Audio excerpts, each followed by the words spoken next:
Hello, my name is Fiona, and I'm a certified teacher and a Praxis coach with Study.com. Are you planning to take the Praxis Principles of Learning and Teaching Early Childhood exam? This is Praxis test code 5621. This is a test with several subtopics. This problem set includes questions from the subtopic of assessment. Let's review the types of questions you can expect to encounter on the exam.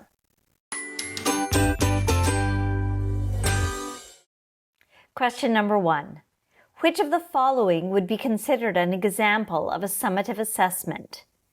Students taking a unit exam worth 100 points at the end of a unit.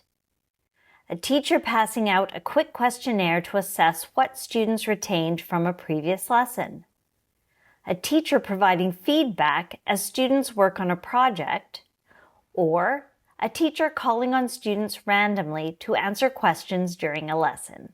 The options: a teacher passing out a quick questionnaire to assess what students retained from a previous lesson, and a teacher providing feedback as students work on a project, describe formative assessments, which are not used to monitor student learning and provide ongoing feedback, so we can eliminate those. A teacher calling on students randomly to answer questions during a lesson is also a formative assessment method. The correct answer is students taking a unit exam worth 100 points at the end of a unit, which evaluates student learning at the end of an instructional unit. Question number 2. A teacher feels that some of her students do not understand their current lesson.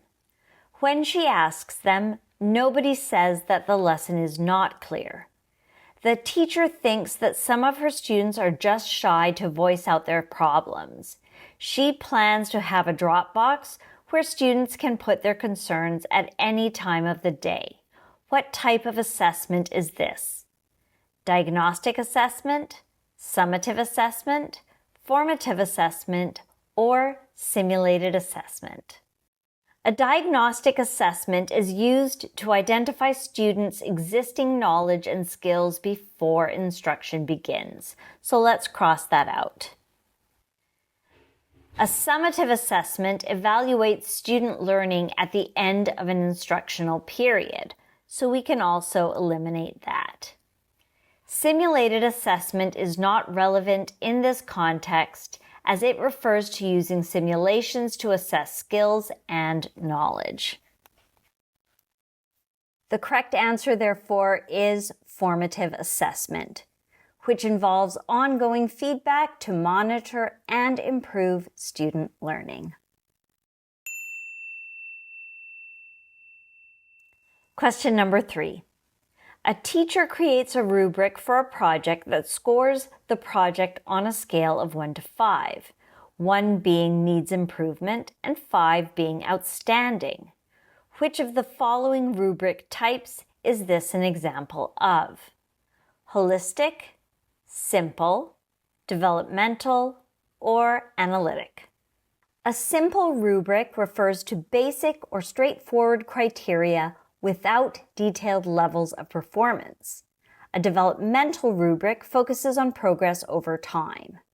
An analytic rubric breaks down the assessment into multiple criteria, each with its own scale.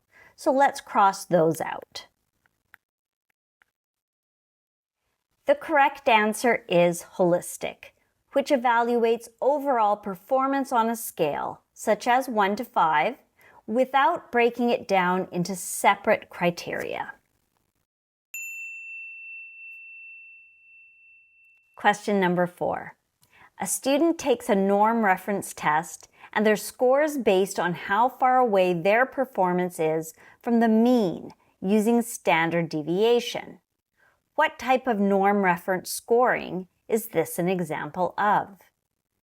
Grade equivalent, age equivalent, standard score, or percentile rank? Grade equivalent indicates the grade level of performance, while age equivalent indicates the age level of performance. So let's cross those two out.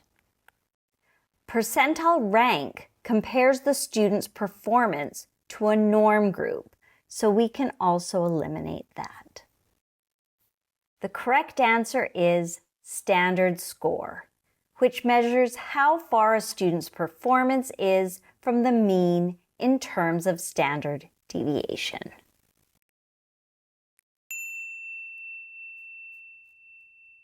I trust I was able to clarify the types of questions you will find about the content area of assessment for the Praxis 5621 exam. Please remember to like and subscribe to this channel so that with Study.com's help, you will feel well equipped and well prepared for exam day. All the best with your test preparation. Bye for now.